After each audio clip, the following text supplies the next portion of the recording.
Hello, everyone, and welcome to another episode of Chatting with the Experts with Paula Okone. That's me, where I speak with women from Africa, from the Caribbean, and in the diaspora.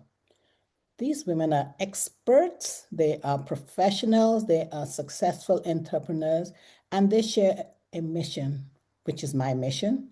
And that mission is to inspire, to empower, and to educate women globally. Today, the title of our show, of my show, is Coaching Women Towards Wholeness, Clarity, Courage, and Next Steps.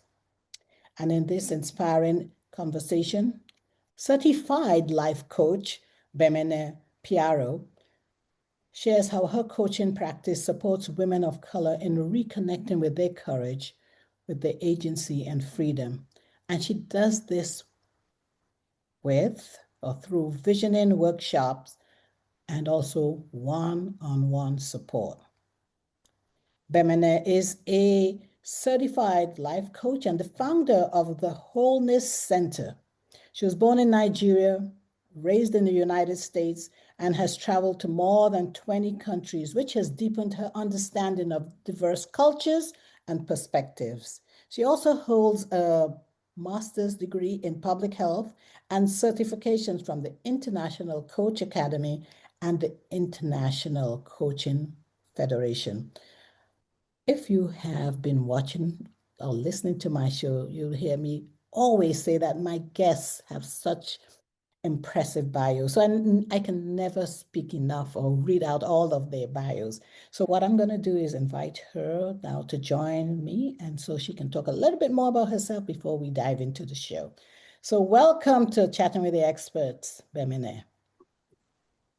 Hello, I'm so happy to be here. Thank you. Thank you for saying yes, because you share my mission, which is to inspire, educate, and empower women globally.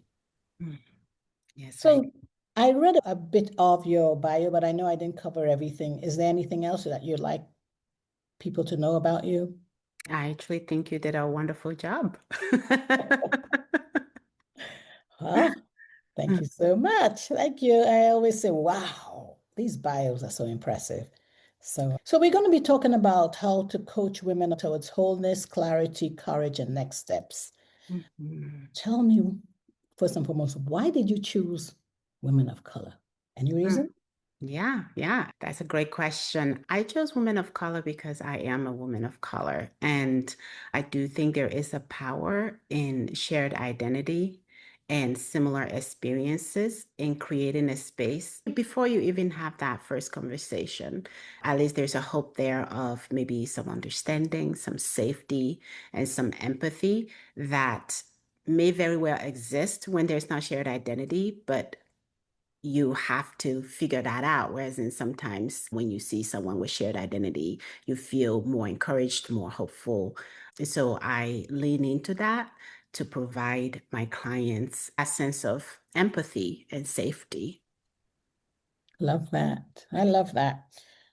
But so one of the ways that you do that, you said, is through visioning workshops and also one-on-one or one-to-one support. So what's the power of visioning? And okay, let's start with that. What's the power of visioning?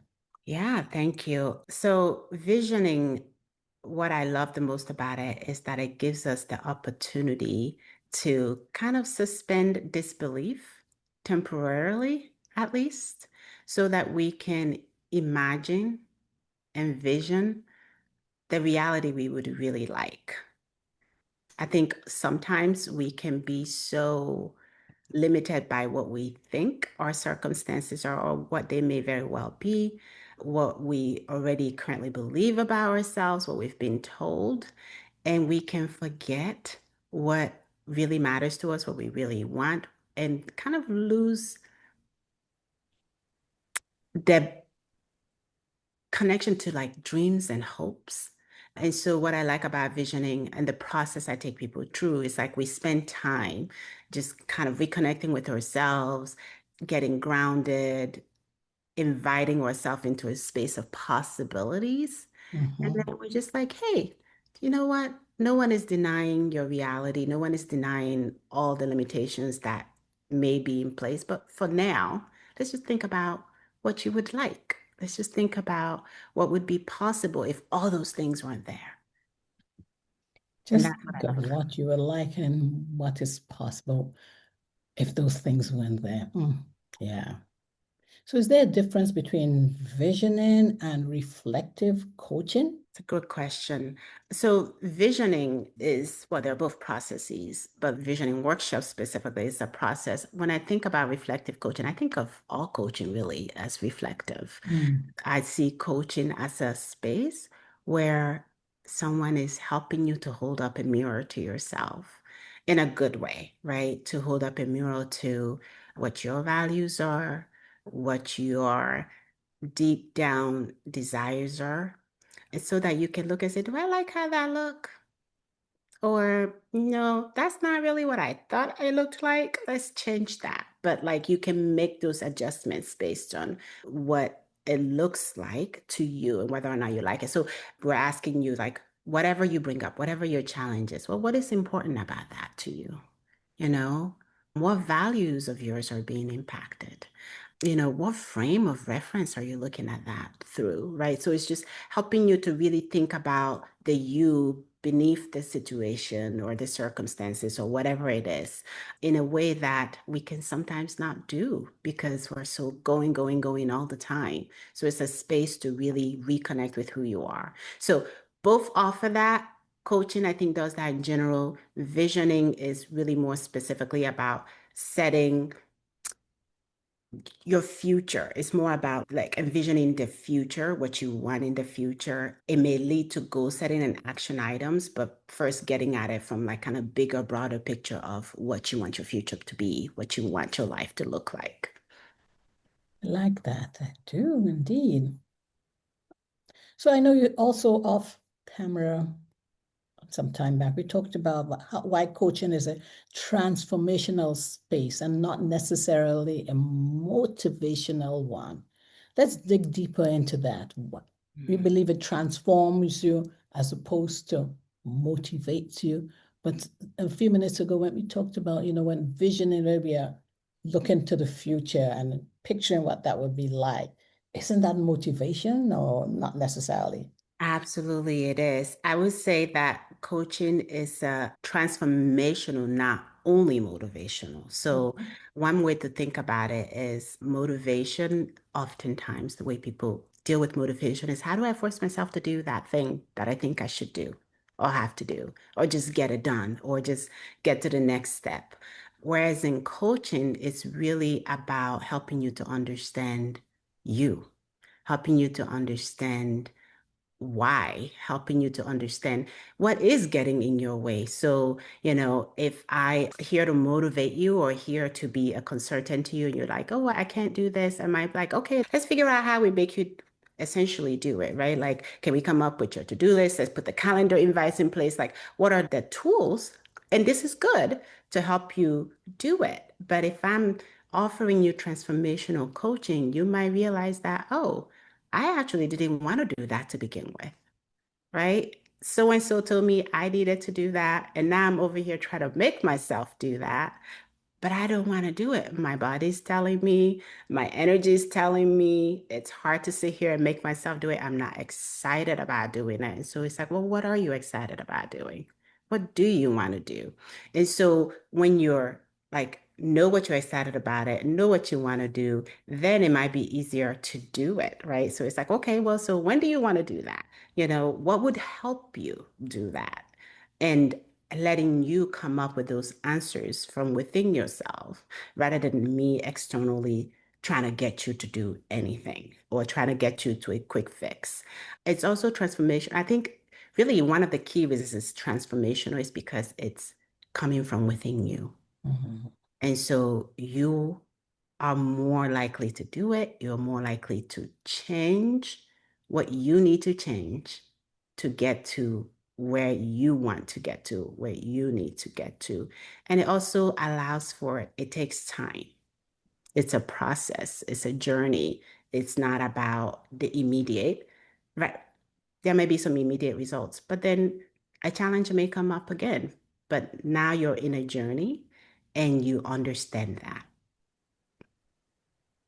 So the motivation is internal. It comes from within you. This is, Exactly. from the coaching, you realize that, hey, it's not an external force. It's not somebody else, but this is something I've been contemplating, and now I can see the possibilities and how I can go about and achieve that. Mhm. And so I guess that the end result is more sustainable, is more something that Exactly. person feels I can actually do because it came from within.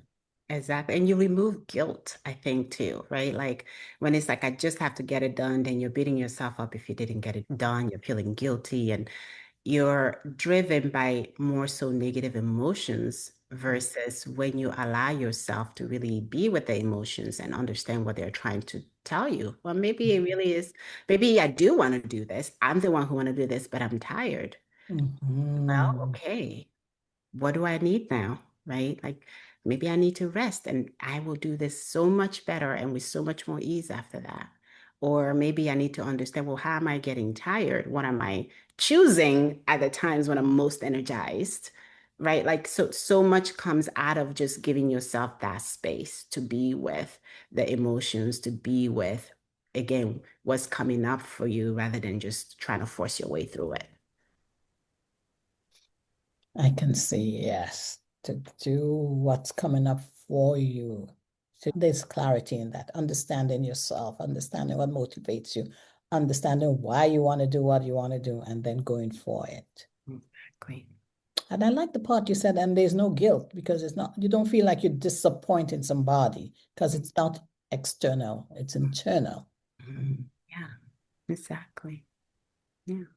So let's talk also about self-trust and agency. We talked offline again some time back about systems being inequitable Mhm. and how that sometimes leads to internalized beliefs that are not positive, that are not helpful. Sometimes they can be, like you said, when the transformation comes within yourself, then that's positive. But sometimes when we internalize beliefs about ourselves because of a system that has been in placed on us, Mhm. how do you help with that? Yeah, and I just want to be like very clear that it can really be, we're all living in systems all the time. It can really be any system. It can be the huge ones that we all know of, the isms, all of those have an impact, but it could also be just your family culture, your family tradition, your basically your environment and circumstances and experiences can lead to sometimes us holding some beliefs about ourselves that are not very empowering, right? They're very limiting. Like if you don't think you're smart enough or intelligent enough, which is most likely not true, but something led you to feel that way. Maybe you looked around at all the people that were doing something that you were doing because you were smart and none of them looked like you. And then you maybe had one instance where you didn't do as well and you thought, oh my gosh, it's because of who I am or how I look rather than, this was something challenging and I was challenged by it. Right. And so now you've taken that message and you've internalized it and you have some beliefs about yourself that are in fact not true. And we all have different circumstances like that. And so what coaching offers is the opportunity to just begin, ask yourself, right? What is it that I believe? What belief am I holding in this instance? Unknown to me, probably because I developed it a long time ago, that is making me believe that I'm this way, or I have to do this way, or like this will not work, or whatever else. Like when we don't examine our beliefs are kind of our thoughts, like what is driving us, then they just drive us. But if we take a moment to examine and it's like, well, who said that was true? Do I still believe that to be true? Can I look now over my history and look for examples of where that wasn't true? Or, you know what? Can I make the determination now that, you know what, that's not what I want? So I'm going to just do something different in the future. But first, you have to really truly understand what is happening? What is the real problem, right? Like, what is the deep underlying thing that is causing whatever emotions that I'm having? And do I even recognize that I'm having these emotions? Or am I just looking at the outcome of it and thinking that, it's something I'm powerless against? That's food for thought because I like how you went back and said, all systems are never equal. So it doesn't really matter whether it's an external system per se or even internal in the sense, as you say, it could be family, it could be culture. Most families are, nuclear mother, father, and children, and then extended family. And so those family cultures come into play because typically the child is impacted by, the environment in which they are in. Mm-hmm. And that, as you rightfully pointed out, can lead to these internalized beliefs, which may not be healthy or may be healthy, but may or sometimes are healthy, but when put in another environment, they're not healthy there. Exactly. Oh, Exactly. Exactly.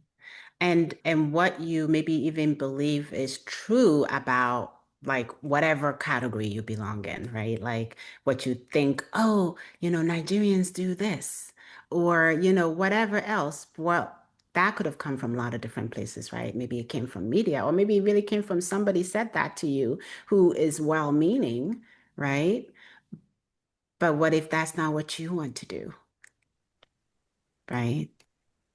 So, yeah, so there are many things like that that, like you said, they may not inherently be bad when examined, right? Like you can take some encouragement from it, right? Like you can learn something from it. And there can be very many positive things about it once you again examine it and determine, okay, well, how does this actually work for me in this context? And if it's no longer serving me, I'm gonna let it go. It doesn't serve me, it's not true anymore, even if it was true at some point. And then we're going to move on. yeah, yeah, yeah. That sometimes takes some help. Sometimes it takes a lot of maturity to realize that, yes, this was true within this space, but now I'm outside this space. It's not that it's not true, but just within this other space, it's no longer true. It Hmm. takes maturity. It Yeah. takes sometimes guidance. It takes sometimes, as you said, coaching. It takes examining yourself and asking yourself, what do you really want? Hmm. Exactly. Mhm. It's And something sometimes like we're not even asked that. We're not always getting asked, what do we want? And we don't always ask ourselves, what do we want? and it takes some processing. I mean, asking yourself that question can also be unsettling because you may not want the answer that you hear bubbling up inside of yourself, and you're like, really? Yeah, yeah, like that's gonna be work. I don't know. Am I ready for that? Am I ready for that? That's so true. So true. So true. So I know that you have a holistic coaching practice, Mhm. and you mentioned a tool that you use. FlipIt is, I think, one of the tools you mentioned offline. Tell us more about that. Absolutely. So I appreciate your framing of it as a holistic coaching practice because a tool is just as a tool, and there are many wonderful tools in coaching for different purposes. The Flip It framework came through the International Coaching Academy, which is where I got my certification. And what I really appreciate about it, so it's essentially a set of images, values, feelings, cards, and a process that basically allows the coachee, the person getting coached, to go through a process of being able to really define their challenge that they're experiencing, being able to truly understand the challenge so that the next steps kind of flow naturally for them. And it takes you through a really creative way of defining that challenge and teaches people basically we're all the artistic directors of our own lives, which is not something everybody knows, right? Like it's like you see your life through a lens and a frame, whether or not you're aware of it. And someone else sees the exact same set of experiences through their own lens and their own frame. And that kind of determines how they feel and how the decisions they make going forward. So helping you to understand what is the frame through which you are looking at your experiences. So one way it does that is like it provides you images. If you're having a hard time defining how you're feeling or like what your challenge is, okay, well, let's get out of the words. Let's get out of our head. Here's a set of images. Just one of them kind of help reflect where you are and what you're feeling right now.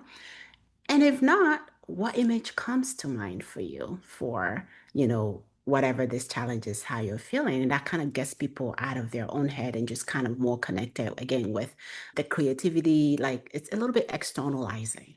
So it can be a process for people who are maybe not as great with using words to define and talk about their experiences. So then we move from that to, okay, well, what does this image mean for you? What feelings does it bring up? And we can give you a set of feelings if you're somebody who's having a hard time to look at and react and be like, oh, I feel that way, I feel that way. Or maybe now that I see that, I think I'm feeling this way. And moving from that, we go into, okay, so are there some values maybe that you hold that are getting impacted in this situation? Because sometimes when we have negative feelings, it's because some deeply held belief or value of ours is being impacted, even if we're not aware, like something we believe to be true, or the way we think people should behave, or whatever, or we should behave, or whatever in a certain situation is being is not being met, but we're not always aware that that's happening. We think it's the other person, we think it's the circumstances, but it's like, why do those circumstances and that person impact you in this way? So again, there's a list, and you can always go, that's not my list, but here's one that I come up with as a result. And the very best part is you get to look at, well, what lens are you looking at this through? Because you can have lenses that are empowering, right? Like you can have lenses that are like optimistic, that, are confident, that are curious, or you can have ones that are like fearful and limiting towards yourself. And so it's like, well, what lens are you looking at? And how is that impacting how you go about this situation and how you react to people and how people react to you? And then why I like this particular tool is this last part. It's like, okay, are you ready to try on a different lens, right? Like, what is the opposite of this? And if you try that on and we're just talking about it, you're like, that's not quite right.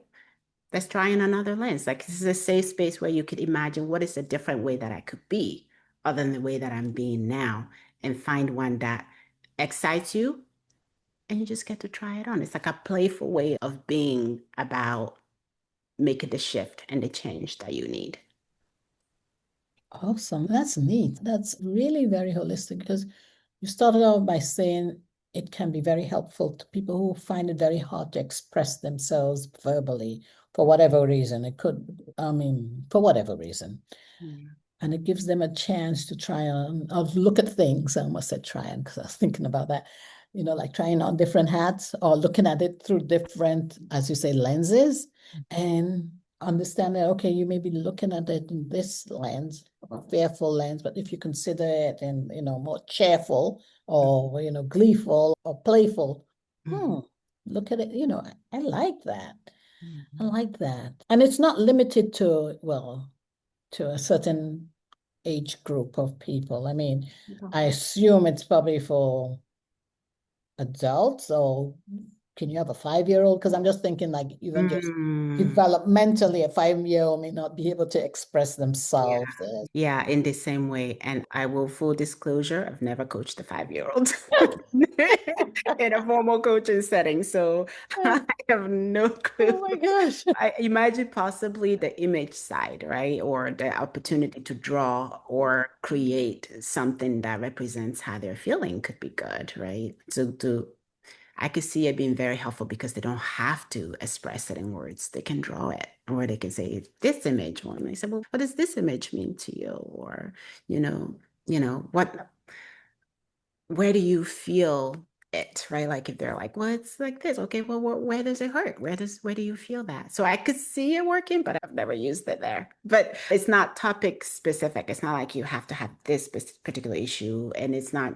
gender, and it's not any of those categories. It's just really a process that is really mirroring regular transformational coaching process, but just gives a tool to do it. Absolutely love this. Yeah. Because of time, I had another question, which was apart from FlipIt, is there another tool? But that's probably something we can talk about when the live audience joins us, Okay. so that when there'll be a bit more time. But for those listening or viewing later, is there any way they can get in contact with you online? Absolutely. Anyone can certainly go to my website at any time and actually book a complimentary discovery session where we basically identify what is the best thing for them in terms of the support that they're needing. And I'm always happy to answer and educate about coaching as a tool itself. So oftentimes people are not really clear what coaching is. They know they need some kind of support. And so that's a great space to ask questions and talk about what it is you're looking for and what might be the best help for you. So that's always available. So in addition to doing visioning workshops at the beginning of every year or at the end, I also do quarterly check-ins, and I see them as an opportunity again to celebrate wins and also release some of that energy or disappointment or guilt or whatever people have gathered from that quarter or whatever they think they didn't get done that they wanted to get done, and then to reset and realign and envision their next quarter. That's awesome. And you have the social media platforms. I am the Wholeness Center is on Instagram. I'm also on LinkedIn and on Facebook. Awesome. And so to my fantastic viewers and listeners, I want you to know that just as has been a guest, you too can be a guest. And how do you do that? If you reach out to me on my website, which is chattingwiththeexperts.com, can contact me there. I'm also on LinkedIn. I love LinkedIn as Paula O'Connor. I also have a business page, Chatting with the Experts. You can find me on Instagram. My handle there is at chat_experts_podcast. I'm on Facebook as Paula O'Connor. And we have a YouTube channel that we love for you to subscribe to, because every week I have incredible, dynamic women who share their expertise so that you can be encouraged, inspired, and motivated by whatever they're the expert on. So thank you so much, Bemene, for coming on to Chatting with the Experts. Thank you. And now we'll open up the floor to all who joined us so that they can ask you any question related to what you're talking about, of course. Thank you again. Thank you.